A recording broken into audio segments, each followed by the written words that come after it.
Morning students, boron family के last time मैं तुम्हें डिस्कस करा था डाइबोरेंस के बारे में, B2H6। ठीक है, एक लास्ट रिएक्शंस यहाँ पे बची है उसकी काफ़ी ज़्यादा इंपॉर्टेंट है। अगर हम बात करेंगे डाइबोरेन की अमोनिया के साथ रिएक्शंस, तो तुम्हें दिख रही होंगी बेटा 3 टाइप की रिएक्शंस करता है। अगर हम एक्सेस NH3 लें, ठीक है, यहाँ पे थोड़ा ध्यान से देखना, हमने क्या लिया B2H6 लिया, ठीक है, और उसको रिएक्ट कराया किसके साथ बेटा, अमोनिया के साथ।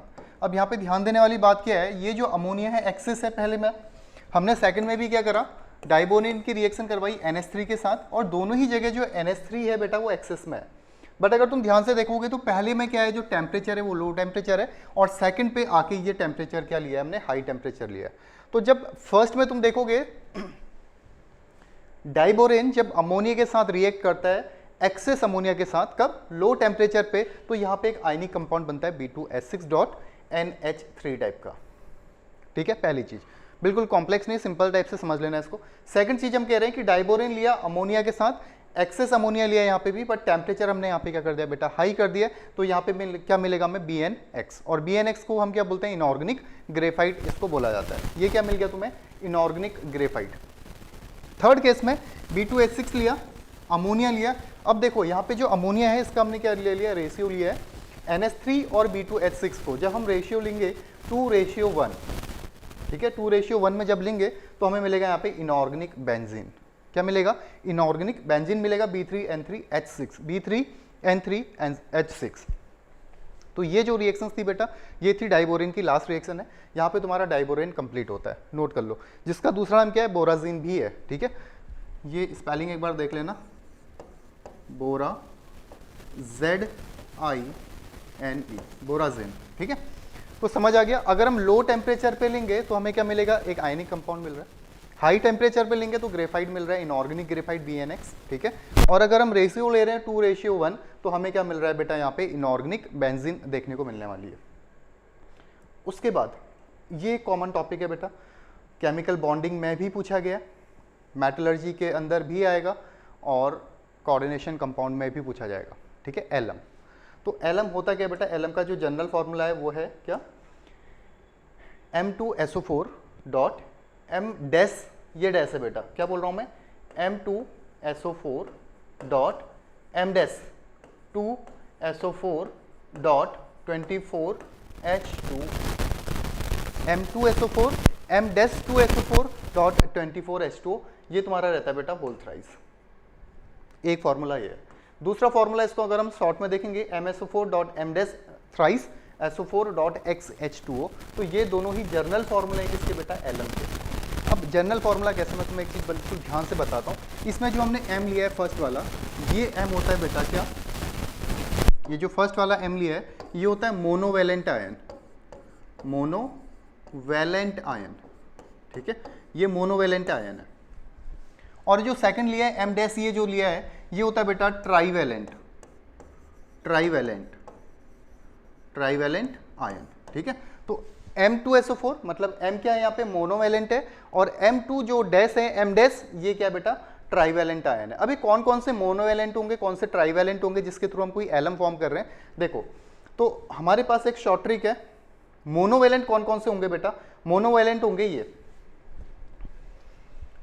पोटेशियम, सोडियम, रुबिडियम, सीजियम और अमोनियम आयन। ये सबके सब क्या बेटा, आयन्स हैं, जिसको हम क्या बोल रहे हैं, मोनोवेलेंट। ये जो M डैश है ये है बेटा तुम्हारा क्या, ट्राईवेलेंट आयन। लिख लेना इसको ध्यान से। हमने क्या बोला, सबसे पहली चीज कि जो एलम है इसका फॉर्मूला है M2SO4 dot M2SO4 whole thrice dot 24H2O। पहला इसका क्या है, जनरल फॉर्मूला है। फिर दूसरी चीज क्या मैं बोल रहा हूँ, जो M है, जो मोनोवेलेंट है, मोनोवेलेंट की जगह हम क्या लिख सकते हैं, K प्लस ले सकते हैं, Na plus RbCS Na plus. कहो ना रब से अम्मा, K पोटेशियम, ना Na, रब Rb से सीजियम, अम्मा अमोनियम आयन। तो इसको क्या बोल रहे हैं, कहो ना रब से अम्मा। क्या बोल रहे हैं,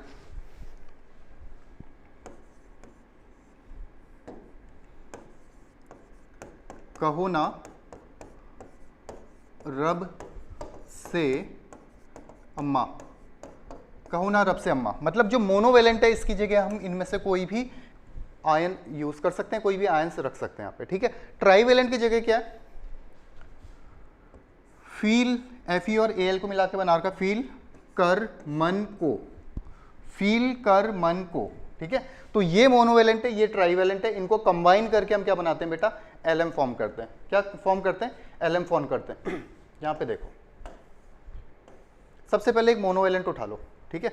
हमने मोनोवेलेंट उठाया के, क्या है के 2 M2, क्या लिखना है SO4 डॉट, मोनोवेलेंट का काम हो गया। ट्राईवेलेंट उठाओ Al, ठीक है। ट्राईवेलेंट यहां से उठाया क्या Al, Al क्या क्या लेना है Al2 M2 लेना है, Al2 SO4 whole thrice, SO4 whole thrice dot 24 H2O, ये बन गया बेटा तुम्हारा क्या, potash alum. K2SO4 dot Al2SO4 whole thrice dot 24 H2O। इसका रीजन क्या बेटा, हमने होल थ्राइस क्यों लिया, क्योंकि एल्यूमिनियम की वैलेंसी है 3, SO4 की वैलेंसी होती है 2, -2 चार्ज होता है, क्रॉस कर लो Al2SO4 होल थ्राइस, ठीक है। Al2SO4 होल थ्राइस, तो ये बन जाएगा तुम्हारा क्या, Al2SO4 होल थ्राइस। तो एलएम क्या बोल रहे हैं, एलएम का जनरल फॉर्मूला है M2SO4 dot M2SO4 whole thrice dot 24 H2O। Monovalent कौन कौन से, कहो ना रब से अम्मा, और ट्राईवेलेंट क्या है, फील कर मन को भी, ठीक है, फील कर मन को भी। अब इसके कुछ एलम्स हमारे पास हैं बेटा, जैसे ये है। पहला हमने क्या लिया यहाँ पे, पहले मोनोवेलेंट के पोटेशियम है, हमने एल्यूमिनियम इसके साथ लिया, तो K2SO4 dot Al2SO4 whole thrice dot 24 H2O, जिसका नाम होता है बेटा पोटाश एलम। इसका नाम क्या होता है, पोटाश एलम। सेकंड हम बोल रहे हैं मोनोवेलेंट कौन सा लिया, NH4 अमोनियम आयन लिया, K2SO4, K यहाँ पे क्या है, सॉरी M2SO4, M की जगह हम क्या लिया यहाँ पे, अमोनियम आयन लिया, तो NH4 whole twice SO4 dot Al2SO4 whole thrice dot 24 H2O, ये बना बेटा अमोनियम एलम। कौन सा बना, अमोनियम एलम। थर्ड अगर हम यहाँ पे क्या ले लें, ट्राईवेलेंट की जगह क्रोमियम ले लें, तो क्या मिल जाएगा, क्रोम एलम, ठीक है। तो ये कुछ कॉमन एलम्स तुम्हारे पास हैं, बट इसको समझने से पहले ज़्यादा इंपॉर्टेंट क्या है कि तुम ये समझ लो कि मोनोवेलेंट किसको ले रहे हैं, ट्राईवेलेंट किसको ले रहे हैं, ठीक है, और इसका जनरल फार्मूला क्या है। तो मोनोवेलेंट को जनरल फार्मूला उठा के रख दो, ट्राईवेलेंट को उठाओ जनरल फार्मूला के अंदर डाल दो, तो तुम्हें क्या मिल जाएंगे बेटा, यहाँ पे कुछ एलम्स मिल जाने वाले हैं। नोट करो इसे, नोट कर लो।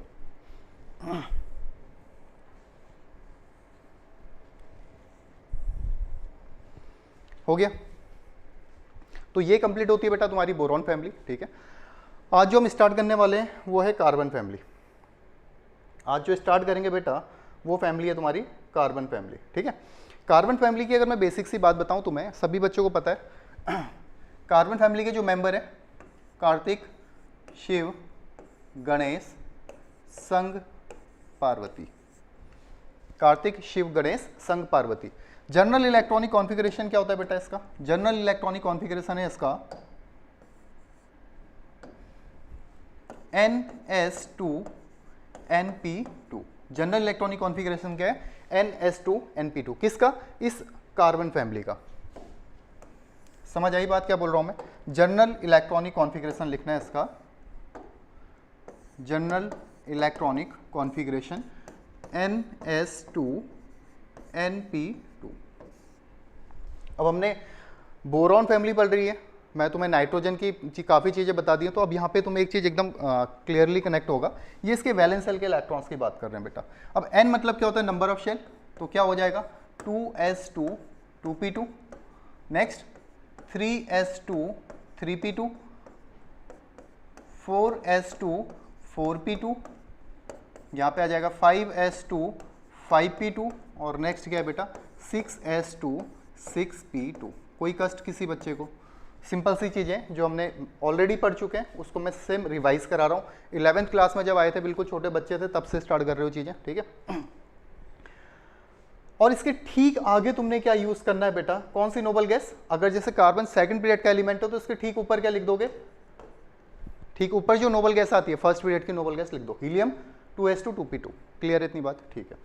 दूसरी बात इसमें इंपॉर्टेंट क्या है, ऑक्सीडेशन नंबर की अगर हम बात करें तो ऑक्सीडेशन नंबर जो इस फैमिली का होता है, देखो अगर मैं कार्बन फैमिली की बात करूं तो हम क्या बोल रहे हैं इसमें कि ये इसके पास NS2 NP2, यही है NS2 NP2, तो ये 2 इलेक्ट्रॉन्स डोनेट कर सकता है, ठीक है, या इनके साथ बॉन्ड बना सकता है, तो इसकी जो ऑक्सीडेशन नंबर है +2 हो सकती है। ठीक है, ये इलेक्ट्रॉन को एक्साइड करा के यहाँ रख सकता है। जब इलेक्ट्रॉन को एक्साइड कराएगा तो क्या होगा बेटा, ये इलेक्ट्रॉन एक्साइड होकर यहाँ पहुँच जाएगा। ठीक है, तो ऑक्सीडेशन नंबर इसकी +2 और +4 भी हो सकती है। ठीक है, अब कार्बन ऐसा एलिमेंट है बेटा जिसके वैलेंस शेल में 4 इलेक्ट्रॉन है। आज से पहले हमने क्या पढ़ा था, अगर किसी एलिमेंट के वैलेंस शेल में 1, 2 या 3 इलेक्ट्रॉन्स रहेंगे वो इलेक्ट्रॉन को लूज करेगा, 5, 6, 7 रहेंगे तो इलेक्ट्रॉन्स को गेन करेगा, 4 होने पर ये इलेक्ट्रॉन लूज और गेन दोनों कर सकता है। ठीक है, तो ऑक्सीडेशन नंबर की अगर मैं बात करूं यहाँ, ऑक्सीडेशन नंबर, तो कार्बन फैमिली का क्या है बेटा, +2 +4, -4, +2 +4 -4, +2 समझ आ गया कि अगर हम क्या बोल रहे हैं कि यहाँ 2 इलेक्ट्रॉन्स हैं, ये इलेक्ट्रॉन यहाँ से हट गया तो ये 2 इलेक्ट्रॉन्स के साथ बॉन्ड बनाएगा, इसको हमने एक्साइड कराया तो 4 इलेक्ट्रॉन्स के साथ भी ये क्या कर सकता है, बॉन्ड फॉर्मेशन कर सकता है। ठीक है, तो अगर हम इसके ऑक्सीडेशन नंबर की बात करेंगे तो ये क्या हो जाएगा बेटा, +4 +2 और क्या हो जाएगा, +4 +2 और -4। सही है, बिल्कुल बेसिक्स इंफॉर्मेशन है। कार्बन +4 +2 -4, ये भी हो जाएगा, +4 +2 +4 +2 +4 +2 +2।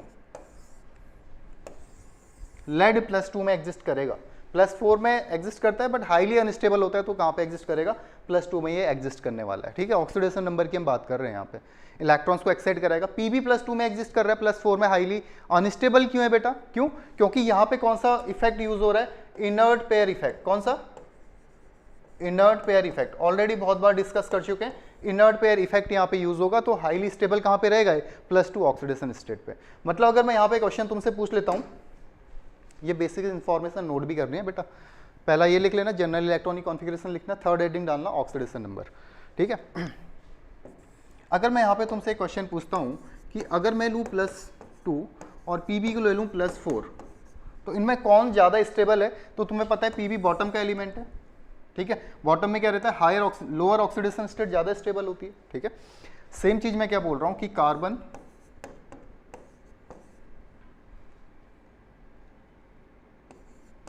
ये एलिमेंट्स हैं तुम्हारे पास। ठीक है, इसमें जो टॉप के एलिमेंट हैं वो हायर ऑक्सीडेशन स्टेट पे ज़्यादा स्टेबल होंगे बेटा। कार्बन फैमिली की जो हायर ऑक्सीडेशन स्टेट है वो कितनी है, +4, लोअर कितनी है, +2। तो ये क्या है, अगर मैं इसमें बोलूँ कि कार्बन तो +4 में ज़्यादा स्टेबल है, बट अगर Pb की बात करेंगे +2 में ज़्यादा स्टेबल होगा। ठीक है, तो यहाँ पे अगर तुमसे पूछ लिया Pb +2 और Pb +4 में कौन ज़्यादा स्टेबल है, तो कौन होगा बेटा, Pb +2 ज़्यादा स्टेबल होगा। एक क्वेश्चन थोड़ा सा अगर घुमा के देगा तो ये तुमसे पूछा जा सकता है कि Pb +2 और Sn+2 इन दोनों में कौन ज़्यादा स्टेबल होगा, Pb +2 और Sn+2 में। तो अगर मैं इसको देखूं,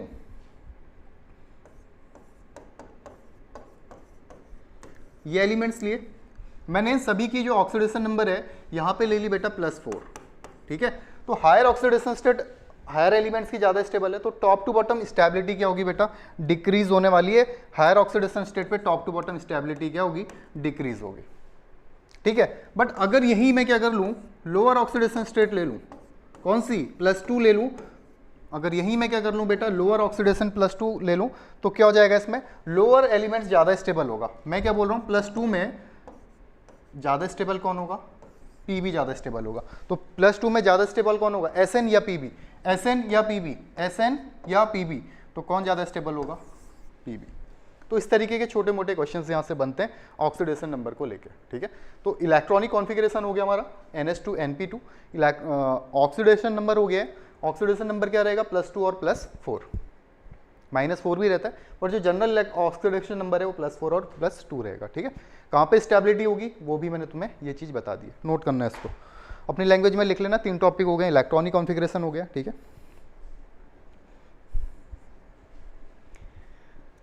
समझ आ गई बेटा ये बात, ठीक है। अब इसमें एक बात और देखना, अगर मैं बोल रहा हूँ, ये देखना यहाँ पे ध्यान से,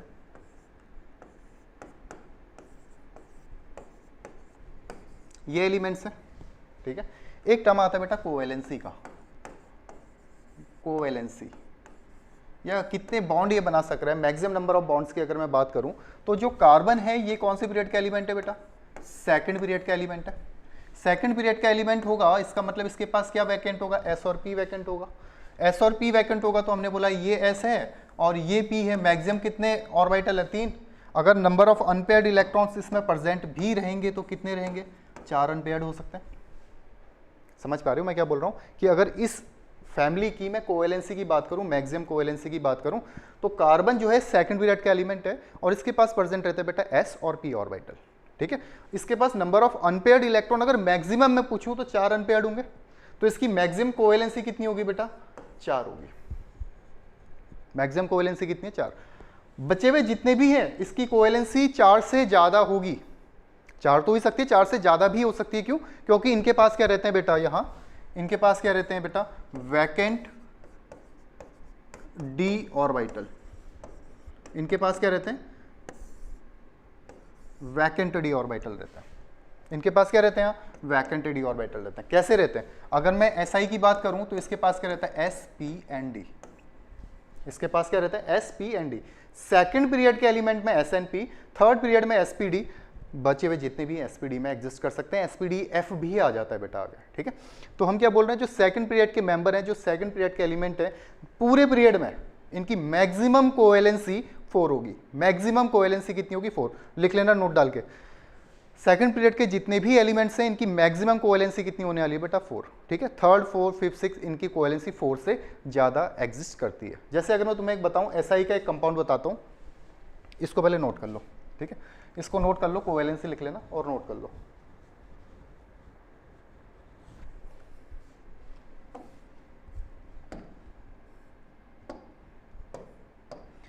एक कंपाउंड होता है बेटा SiF6 2-।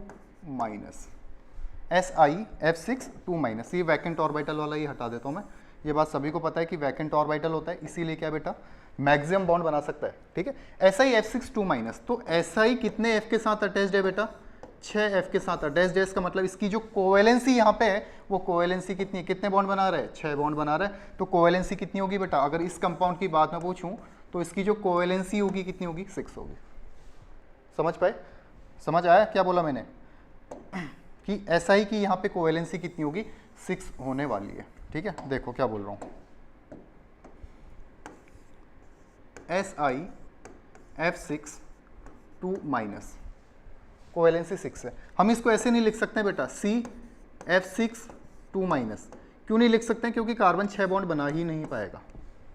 कार्बन 6 बॉन्ड बना ही नहीं पाएगा, इसलिए इसकी कोवेलेंसी मैक्सिमम 4 होगी बेटा। ठीक है, इसकी जगह हम क्या लिख सकते हैं बेटा, SI की जगह उठा के GE लिख दो।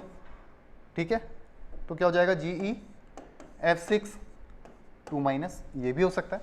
SiF6 ले सकते हो, GeF6 ले सकते हो, लेकिन अगर हम कार्बन की बात करेंगे तो कार्बन कभी भी +6 में एग्जिस्ट नहीं करेगा। ठीक है, अगर SN की बात करें, सेम SN भी बन सकता है।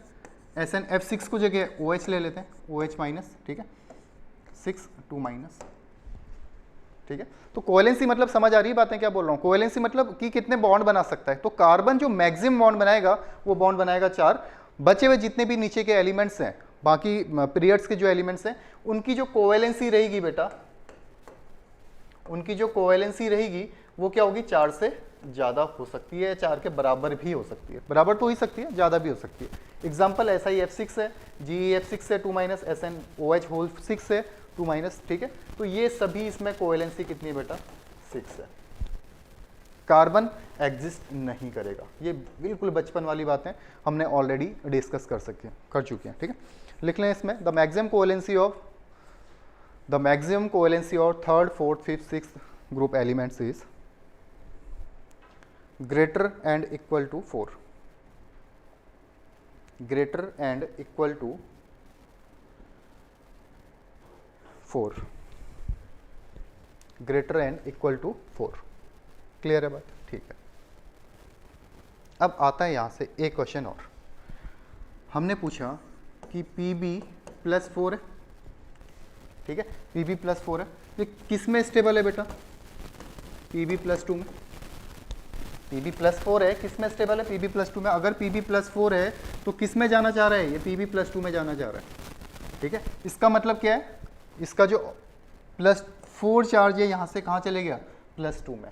अब तुम्हारा होमवर्क ये है, तुम्हें बताना है कि Pb स्ट्रॉन्ग ऑक्सीडाइजिंग एजेंट है और Pb स्ट्रॉन्ग रिड्यूसिंग एजेंट है। मैं तुम्हें बता रहा हूँ, आराम से समझो। Pb +4 में था, +4 से कहाँ पे हीट करा, +2 में। अगर ये +4 में आता भी है तो बहुत तेजी से कहाँ पे जाना चाहेगा, +2 में जाना चाहेगा। क्यों? क्योंकि +2 में ज़्यादा स्टेबल है। तो तुमसे क्वेश्चन ये पूछा जा रहा है कि Pb क्या है, स्ट्रॉन्ग ऑक्सीडाइजिंग एजेंट है और रिड्यूसिंग एजेंट है। ये क्वेश्चन तुमने बताना है कि Pb +4 में कम स्टेबल है, तो ये बताना है कि स्ट्रॉन्ग ऑक्सीडाइजिंग और रिड्यूसिंग एजेंट में कौन ज़्यादा है। ठीक है, क्लियर है बेटा बात? ये एक बार देख लो, इसको नोट भी कर लो, नोट कर लेना इसको।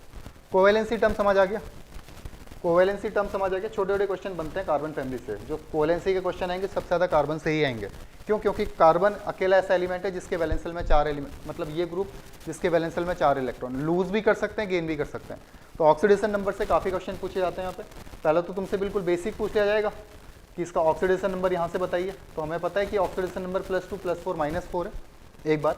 दूसरी बात, Pb +2 में ज़्यादा स्टेबल है। क्यों? क्योंकि इनर्ट पेयर इफेक्ट यहाँ पे यूज़ हो रहा है। फिर इस तरीके के छोटे छोटे क्वेश्चन पूछे जा सकते हैं, +2 +4 में कौन ज़्यादा स्टेबल है, या टॉप टू बॉटम अगर हम देखेंगे कौन ज़्यादा इसमें स्टेबल होने वाला है। ठीक है, दूसरी बात कि Pb +2 और +4 में +2 में ज़्यादा स्टेबल है, मतलब +4 से कहाँ जा रहा है, +2 में जा रहा है। इसका मतलब ही क्या है बेटा, स्ट्रॉन्ग ऑक्सीडाइजिंग। ओके चलो लिख लो इसको, निकल ही गया है मुँह से। तो Pb +4 से +2 में जा रहा है, इसका मतलब ये क्या है बेटा, स्ट्रॉन्ग ऑक्सीडाइजिंग एजेंट है। ये क्या है, स्ट्रॉन्ग ऑक्सीडाइजिंग एजेंट है। क्यों? क्योंकि +4 से कहाँ पे जा रहा है, +2। क्लियर है बात? उसके बाद कुछ क्वेश्चंस कोवेलेंसी के पूछते हैं कि कार्बन की कोवेलेंसी कितनी है, सिलिकॉन की कोवेलेंसी कितनी है। इस तरीके के कुछ क्वेश्चंस यहाँ से बन सकते हैं। एक क्वेश्चन अब जो जेई में पूछा गया था कोवेलेंसी को रिलेटेड, वो तुम्हें बताता हूँ। ये देखो, एक तो हमने देखा क्या, SiF6 2-, SiF6 2-, ठीक है, ये हमने बात करी। बट ये तो एग्जिस्ट करता है, बट अगर इसके साथ में मैं दूसरा कंपाउंड यहाँ पे लूँ, ये SiCl6 2-, तो बेटा ये एग्जिस्ट नहीं करता। ये क्वेश्चन पूछा गया था JEE में कि कौन सा कंपाउंड एग्जिस्ट नहीं करता, ये दिया था उसमें। ठीक है, तो क्या बोल रहा हूँ मैं, SiF6 तो एग्जिस्ट करेगा, कोवेलेंसी 6 इसकी सही है, 6 बॉन्ड बना रहा है। बट जो सिलिकॉन है, क्लोरीन के साथ 6 बॉन्ड नहीं बना सकता है। ठीक है, क्लोरीन के साथ 6 बॉन्ड ये नहीं बना सकता है, तो ये कंपाउंड एग्जिस्ट नहीं करेगा। लिख लेना इसमें, SiCl6 2- does not exist, SiCl6 compound does not exist. ठीक है, ये लिख लेना, डज नॉट एग्जिस्ट। अब इसका रीजन क्या हो सकता है, रीजन क्या होगा, सिलिकॉन तो सेंट्रल मेटल रहेगा, सेंटर में रहेगा, एक सिलिकॉन है तो बीच में रहेगा। ठीक है, दोनों में। अब इसके जो सराउंडेड एटम्स हैं, यहाँ पे क्या है बेटा, फ्लोरीन है। चारों तरफ से कौन जुड़े हुए हैं, 6 के 6 फ्लोरीन जुड़े हुए हैं, जबकि यहाँ देखेंगे तो क्लोरीन जुड़े हुए हैं। तो मैं क्या बोल रहा हूँ, यहाँ पे थोड़ा सा बिल्कुल बेसिक चीज़ें ध्यान से देखना है इसको, थोड़ा सा अगर दिमाग लाओगे खुद ही समझ जाओगे। ये ऐसा ही था, 1 2 3 4 5 6, यहाँ पे कौन है बेटा, फ्लोरीन जुड़े हुए हैं। फ्लोरीन का साइज छोटा है, ठीक है, ये बात तुम्हें पता है कि फ्लोरीन का साइज क्या है, छोटा है। बट अगर मैं इसी की जगह क्या ले लूँ, यहाँ पे हमने बीच में सिलिकॉन लिया, अब मैं ले रहा हूँ कौन से, बड़े एलिमेंट्स जिनका साइज क्या है, ऑलरेडी बड़ा है। तो यहाँ पे हमने लिया क्लोरीन, क्लोरीन, क्लोरीन, क्लोरीन। ठीक है, तो ये क्या करेंगे बेटा, एक दूसरे को रिपेल करेंगे और बॉन्ड को क्या बना देंगे, बहुत ज़्यादा वीक बना देंगे। ठीक है, एक दूसरे को रिपेल करके बॉन्ड को क्या कर देंगे, बहुत ज़्यादा वीक बना देंगे। एक रीज़न तो ये। दूसरा हम क्या बोलते हैं कि ये समझ लो ऐसे, ये क्या कर देंगे, इसको बहुत ज़्यादा वीक बना देंगे, जिससे ये एग्जिस्ट नहीं करेगा बेटा, जिसके कारण ये एग्जिस्ट करेगा ही नहीं। ठीक है, तो सिंपल तुम्हें रीज़न तो बता दिया मैंने, बट ये याद रहना चाहिए कि SiCl6 एग्जिस्ट नहीं करेगा, क्योंकि छोटे एटम के चारों तुम इतने बड़े बड़े एलिमेंट्स नहीं रख सकते हो। एक दूसरे को रिपेल करेंगे, बॉन्ड को क्या बना देंगे, वीक बना देंगे, जिससे ये एग्जिस्ट नहीं करने वाला है। समझ आ रही बात है? कोवेलेंसी के क्वेश्चन समझ आ रहे हैं कि क्या करना है क्या नहीं करना है, कोवेलेंसी के क्वेश्चन समझ आ रहे हैं, ये नोट कर लेना। ठीक है, ये नोट कर लेना, स्ट्रॉन्ग ऑक्सीडाइजिंग एजेंट है। ठीक है, उसके बाद ये देख लेना कि SiF6 2- एग्जिस्ट करता है, बट SiCl6 2- एग्जिस्ट नहीं करेगा। रीज़न उसका यहाँ पे सामने है, लिख लेना। ड्यू टू साइज लिख लेना, इसमें ज़्यादा बेटर रहेगा। SiCl6 does not exist due to size of Cl।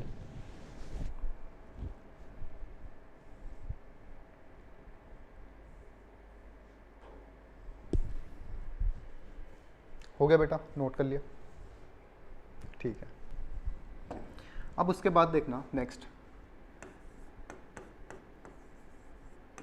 Atomic radii या एटॉमिक रेडियस। कोवेलेंसी समझ आ गया, ऑक्सीडेशन नंबर समझ आ गया,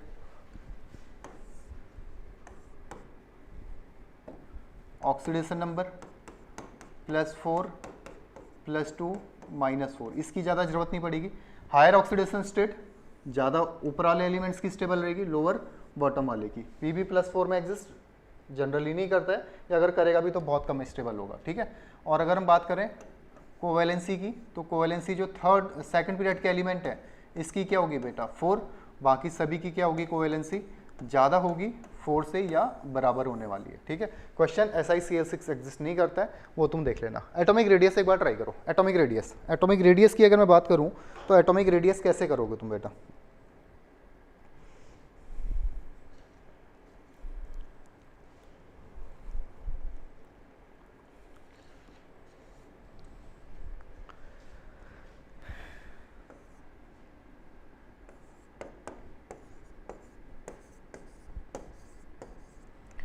टॉप टू बॉटम एलिमेंट बताने की जरूरत नहीं, वैसे पता ही है कि top to bottom number of shell increase होंगे, लिखाने की जरूरत नहीं, समझ पा रहे होगे कि कार्बन के पास 2 शेल हैं, नीचे जाओगे तो 3 शेल होंगे, और नीचे जाओगे तो नंबर ऑफ शेल इंक्रीज होंगे, ठीक है। तो top to bottom atomic radius क्या होती है बेटा? इंक्रीज होती है। SN और PB की एटॉमिक रेडियस नियरली इक्वल होगी ड्यू टू लैंथेनॉइड कॉन्ट्रैक्शन, ठीक है। ड्यू टू लैंथेनॉइड कॉन्ट्रैक्शन इनकी साइज क्या होगी? नियरली इक्वल होने वाली है, ठीक है। ये तो हो गया तुम्हारा एटॉमिक रेडियाई वाला पार्ट।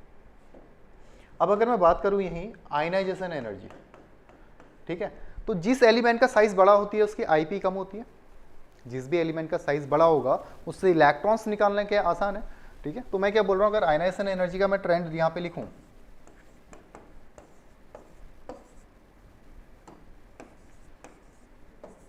तो आयनाइजेशन एनर्जी का ट्रेंड में थोड़ा सा बेटा यहां पे ये है, top to bottom ionization energy क्या होती है? डिक्रीज होती है। क्यों? क्योंकि नंबर ऑफ शेल इंक्रीज कर रहे हैं, नंबर ऑफ शेल इंक्रीज कर रहे हैं, तो इलेक्ट्रॉन्स को निकालना थोड़ा क्या होता है? डिफिकल्ट होता है। तो टॉप टू बॉटम डिक्रीज करेगी एक्सेप्ट PB और SN में। ये तो top to bottom atomic radius तो इंक्रीज करी, बट अगर हम बात करेंगे आयनाइजेशन एनर्जी की तो डिक्रीज करेगी। क्यों? क्योंकि आयनाइजेशन एनर्जी क्या होती है? इनवर्सली प्रोपोर्शनल होती है एटॉमिक साइज के, ठीक है। क्या होती है? Inversely proportional. साइज बढ़ेगा तो आयनाइजेशन एनर्जी कम होगी, बट यहां जो कॉन्सेप्ट आता है ये आता है due to lanthanoid contraction. Due to lanthanoid contraction इसका साइज क्या हो जाता है बेटा? नियरली इक्वल आता है। इलेक्ट्रॉन्स निकालना थोड़ा डिफिकल्ट हो जाता है। क्योंकि इसमें शील्डिंग जो होती है पुअर होती है बेटा। ये मैंने पूरा बता दिया जेड इफेक्ट के केस में, ठीक है। तो लैंथेनॉइड कॉन्ट्रैक्शन के कारण PB की आयनाइजेशन एनर्जी ज्यादा होती है SN से। नोट कर लेना इसको।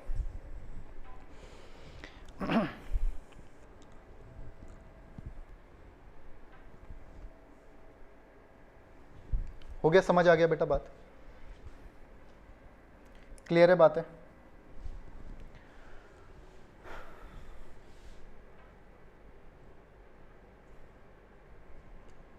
यहां से स्टार्ट करी थी हमने, बिल्कुल बेसिक चीजें, ठीक है। अच्छा, इसमें एक चीज मिस हो गई यहाँ पे, इसको देख लेना एक बार। अगर मैं इसमें पूछूं कौन मेटल है, कौन नॉन मेटल है, कौन मेटलॉइड्स हैं, ठीक है, तो ये होता है बेटा तुम्हारा मेटलॉइड। ये दोनों मेटलॉइड हैं, लिख लेना इसको, मेटलॉइड्स, मेटलॉइड्स, ठीक है।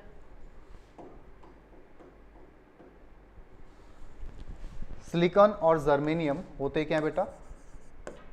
मेटलॉइड, ठीक है।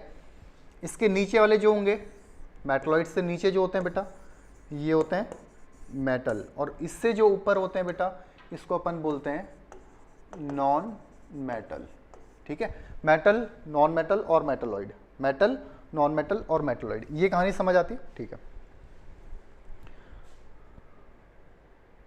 कोवेलेंसी समझ आ गया, एटॉमिक रेडियस समझ आ गया। क्या बोल रहा हूं मैं कि ये तुम्हारा क्या है? नॉन मेटल है। ये दोनों क्या होते हैं? मेटलॉइड है, ठीक है, और ये क्या है, मेटल्स। एक चीज और भी समझ सकते हो तुम, मेटलॉइड के ऊपर वाले जो होंगे वो नॉन मेटल होंगे, मेटलॉइड के जो नीचे होंगे वो क्या होंगे, मेटल्स होंगे, ठीक है। यही होता है ना, top to bottom metallic character increase होता है, तो अगर मेटलॉइड है इसके बाद तो क्या आएगा, मेटल ही आएगा, फिर नॉन मेटल नहीं आ सकता, क्योंकि top to bottom metallic nature increase करता है बेटा, ठीक है। तो ये कुछ बेसिक सी कहानियां थी बेटी, इसकी जनरल इंट्रोडक्शन था, बिल्कुल जो जनरल सी बात आई थी। अब इसमें आता है बेटा एक term, reaction with oxygen.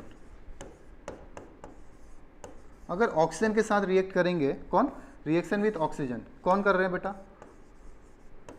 Carbon family कर रही है। कौन कर रहा है, कार्बन फैमिली कर रही है। काफ़ी चीज़ें तुम जानते हो बेटा, इलेक्ट्रॉनिक कॉन्फ़िगरेशन पढ़ाने की जरूरत नहीं थी, ठीक है, कोवेलेंसी पढ़ाने की जरूरत नहीं थी। इंपॉर्टेंट इसलिए हो जाता है क्योंकि कुछ एग्जिस्ट नहीं कर रहे हैं, जैसे SiCl4 का, Cl6 का तुम्हें बताया, ठीक है। बॉन्ड्स बताने की जरूरत नहीं थी, atomic radius, ionization energy, but जो बेसिक चीज़ें मैंने बता दी, नोट भी कर लेना उनको, ठीक है। अब मैं अगर बता रहा हूँ ऑक्सीजन के साथ अगर रिएक्ट करेंगे, तो ये बात भी सभी बच्चे जानते हैं कि अगर ये रिएक्ट करेंगे, कौन, जो कार्बन फैमिली है, तो किस टाइप के ऑक्साइड बनाएंगे बेटा, एक तो MO टाइप के ऑक्साइड बनाते हैं। MO कैसे पता तुम्हें MO बनाते हैं, क्योंकि बहुत कॉमन एक ऑक्साइड तुम्हें पता है बेटा, कार्बन मोनोऑक्साइड, कौन होता है वो, CO। इसका मतलब C क्या है यहाँ पे, कार्बन फैमिली क्या है, वो ऑक्सीजन है, तो रटने की तो जरूरत ही नहीं है। तो तुम्हें पता है MO टाइप का ऑक्साइड एक तो बनता है CO, दूसरा क्या बनता है, CO2। तो मतलब यहाँ पे MO और MO2 टाइप के ऑक्साइड्स फॉर्म होते हैं। किस टाइप के ऑक्साइड फॉर्म हो रहे हैं, MO और MO2 टाइप के। कब, जब हम कार्बन फैमिली की रिएक्शन करवा रहे हैं किसके साथ, ऑक्सीजन के साथ। एक बात देखो किस टाइप के बनते हैं। फिर अब हमने यहां से उठाया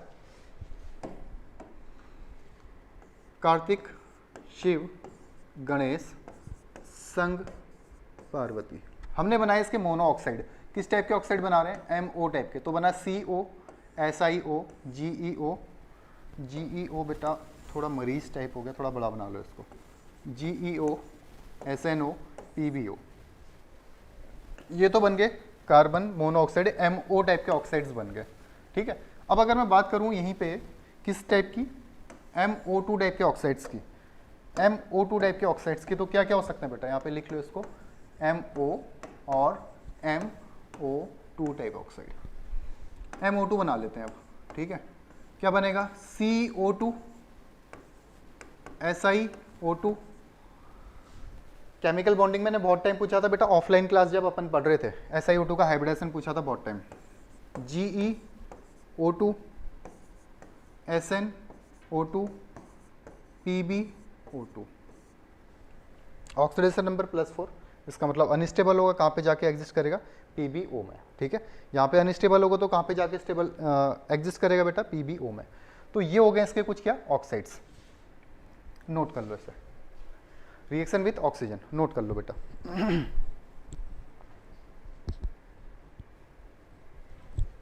इसको नोट कर लो, है ना।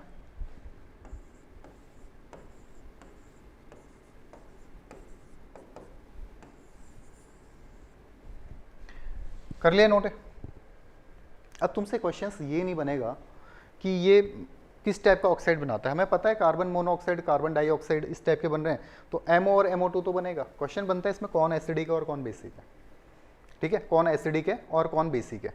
देखो इसमें कौन एसिडिक और कौन बेसिक, तो जो CO होता है बेटा, सबसे पहले इसको नोट करना, जो CO होता है, अच्छा इसको पहले मैं एक बार रिमूव कर देता हूँ, फिर नोट करते हैं वापस से, ठीक है, यहाँ पे बताता हूँ साइड में। इसको पहले देख लो, MO में लिखना,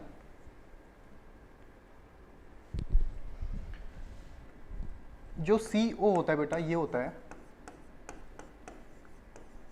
न्यूट्रल ऑक्साइड, ठीक है। उसके बाद जो GeO होता है, ठीक है, ये होता है बेटा एम्फोटेरिक, और नीचे के दोनों होते हैं बेटा एसिडिक, एसिडिक, और नीचे के दोनों होंगे SN and PB, amphoteric.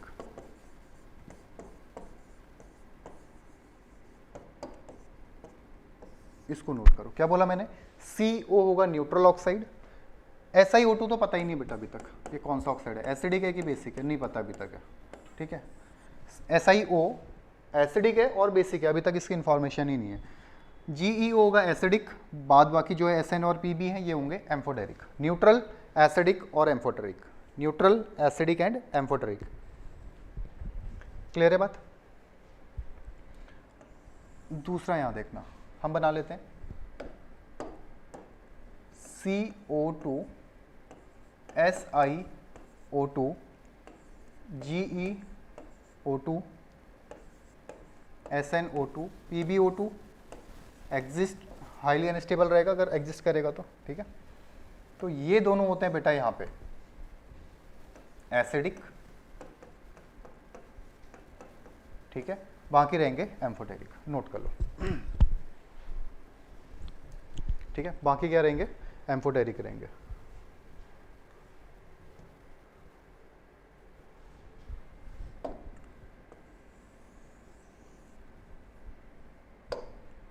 CeO2 SiO2 ये तीन रहेंगे एसिडिक और ये दोनों रहेंगे बेटा एम्फोटेरिक। अब समझो मैं क्या बोल रहा हूँ कि हमारे पास पूछा जाएगा कि कौन से ऑक्साइड बना रहे हैं, तो MO और MO2 ये क्वेश्चन आगे समझे, ठीक है। MO मतलब मेटल, कोई भी एलिमेंट उठाओ O लगा दो, CO है, SiO है, GeO, SnO, PbO, समझ आ गई। MO2 टाइप की है। अब इसमें क्वेश्चन ये है बेटा कि कौन से एसिडिक है, कौन से बेसिक है, कौन से न्यूट्रल है। तो पहली चीज़ तो क्लियर कर लो, इसमें बेसिक कहीं पे भी नहीं दिख रहा है तुम्हें, बेसिक कहीं नहीं दिख रहा है, ठीक है। क्वेश्चन आता है एम्फोटेरिक कौन से, तो ये जो दिख रहे हैं बेटा SN, PB, ZN और Al, ये बनाते हैं एम्फोटेरिक ऑक्साइड। एम्फोटेरिक ऑक्साइड बनाते हैं कौन? SN, PB, oxide hydroxide amphoteric होंगे, SN, PB, ZN, Al। तो SN और PB जहां दिख रहे हैं SN, PB ये तो बनाएंगे एम्फोटेरिक, ठीक है। बेसिक इसमें है नहीं तो बाकी क्या बनाएंगे? एसिडिक बनाएंगे। एक जो CO है बेटा ये बनाता है न्यूट्रल, ठीक है। तो CO न्यूट्रल, बाकी GeO एसिडिक रहेगा, दोनों एम्फोटेरिक रहेंगे। SN और PB, SN, PB एम्फोटेरिक, बाकी क्या रहेंगे बेटा? एसिडिक। नोट कर लो इसे, समझ आ गई बात है?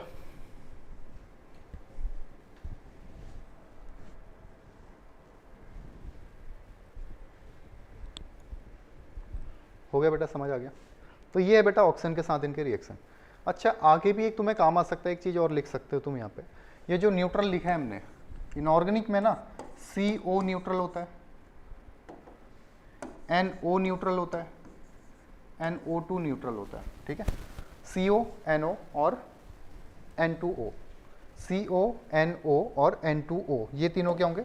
न्यूट्रल। NO2 नहीं, N2O, CO, NO, N2O, केवल ये तीन ही क्या रहते हैं इसमें? न्यूट्रल रहते हैं, केवल ये तीन न्यूट्रल हैं। आगे काम आ जाएगा, इतना भी याद हो जाता है। तो CO, NO, N2O, कुछ और होंगे, मतलब बेसिक्स तो ये हैं CO, NO और N2O, ये क्या रहेंगे बेटा तुम्हारे? न्यूट्रल। तो एक बात ये भी याद रख लेना, नोट डाल के लिख लेना कहीं साइड में इसको, ठीक है, कहीं साइड में लिख लेना इसमें नोट।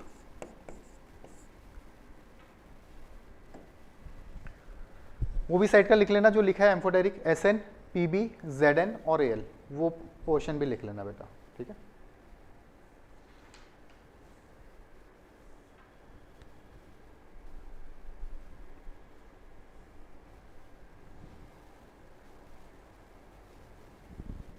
हो गया।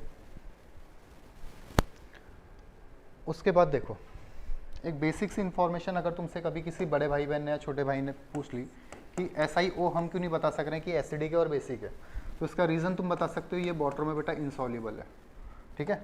डायरेक्ट समझ ही लो इसको कि ये जो क्या है SiO है, ये वाटर इनसॉल्युबल है और वाटर इनसॉल्युबल होने के कारण इसका pH तुम निकाल ही नहीं सकते हो, ठीक है। तो इसलिए क्या होता है बेटा, हमें अभी तक पता नहीं चला है कि SiO एसिडिक है और बेसिक है। तो ऑक्सीजन के साथ रिएक्शन हमने देख ली। ऑक्सीजन में क्या मिल रहा है बेटा?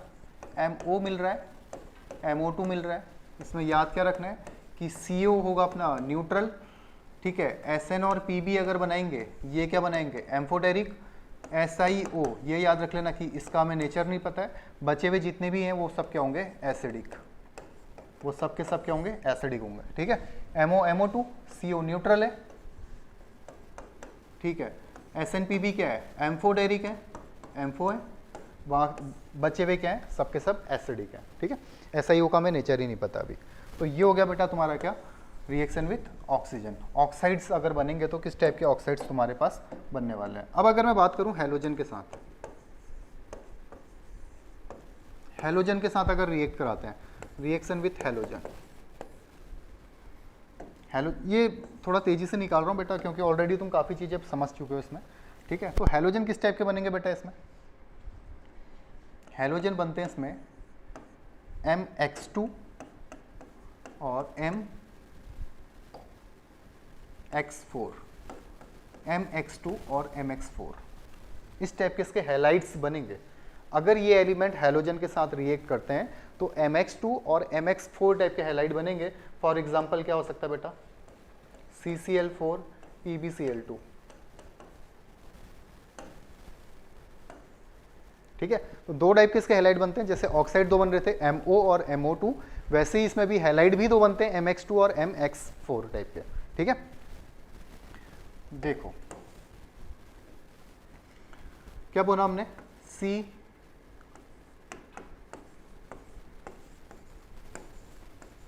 अब तुम वैसे बना लोगे इसको, ठीक है। CCl4 है, SnCl4 है, GeCl4 है, SiCl4 था, ठीक है, SnCl4 है, PbCl4 ऑक्सीडेशन नंबर +4 है, इसका मतलब अनस्टेबल रहेगा यहाँ पे, ठीक है। और अगर हम बात करेंगे X2 में तो सेम X2 में तुम ले लोगे Cl2, ठीक है।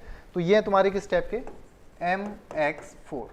अब यहाँ पे ये क्या है, अनस्टेबल होगा, इसलिए Pb किस में एग्जिस्ट करेगा, Cl2 में ज़्यादा रहना पसंद करने वाला है, ठीक है। क्लियर है बेटा ये बात।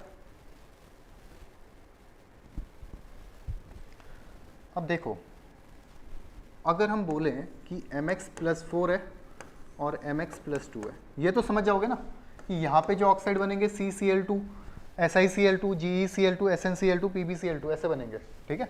इस टाइप के ऑक्साइड्स यहाँ पे बनने वाले हैं।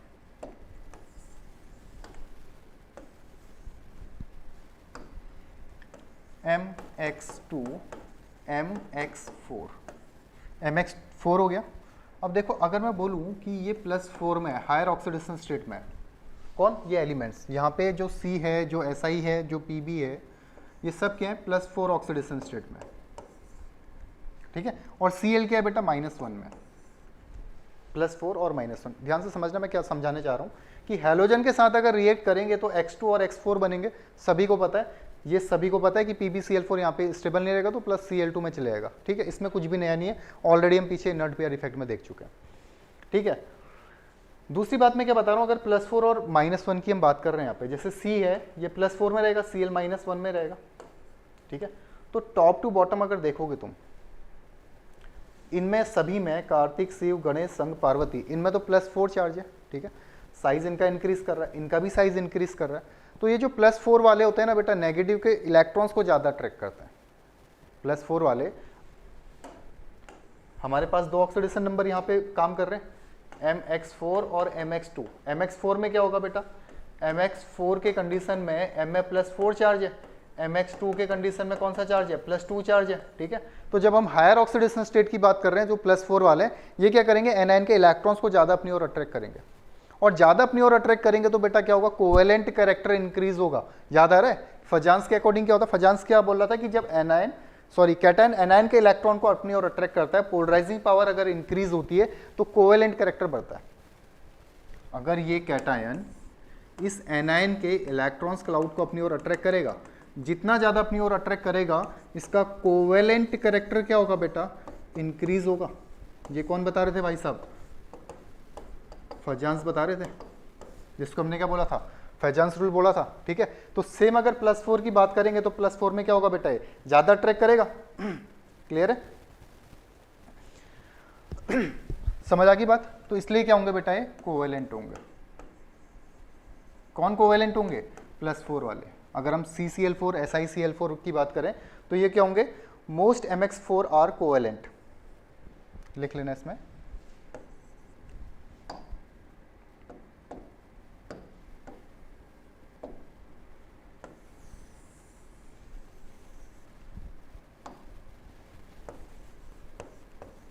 most MX4 are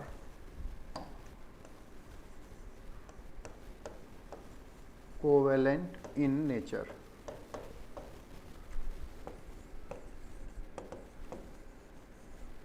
समझ आ गया ना क्यों? क्योंकि ये क्या करेगा, ज्यादा इलेक्ट्रॉन्स क्लाउड को अपनी ओर अट्रैक्ट करेगा, ज्यादा इलेक्ट्रॉन्स क्लाउड को अपनी ओर अट्रैक्ट करेगा तो क्या होगा बेटा, कोवेलेंट कैरेक्टर इंक्रीज होगा। ठीक है, तो समझ आ गया। Most MX4 are covalent in nature. ज्यादातर जो MX4 हैं, ज्यादातर मतलब मोस्टली जितने भी हैं वो सबके सबके होंगे कोवेलेंट होंगे। अब मोस्ट यहाँ पे लिखा है, इसका मतलब कहीं ना कोई एक्सेप्शन है। तो कौन से बेटा, SnF4 एंड PbF4 आर, या लिख सकते हो इसको डायरेक्ट एक्सेप्ट, यहाँ पे लिख लेना except Sn and PbF4, except Sn and PbF4।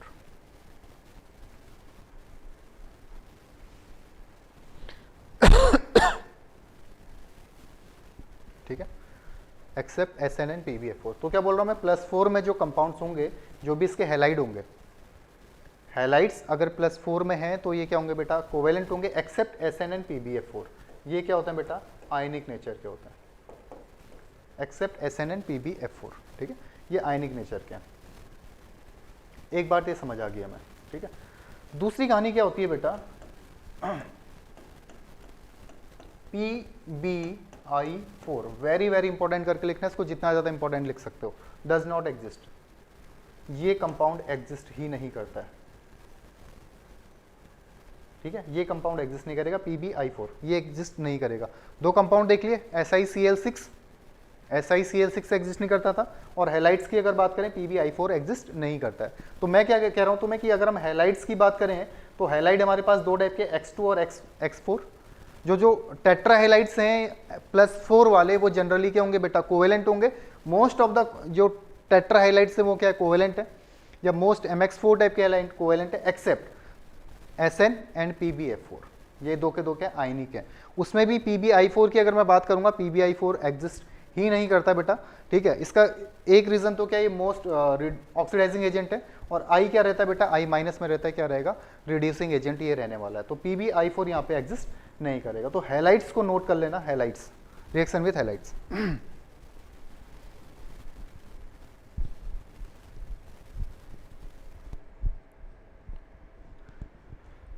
समझ आ गई बेटा बात है,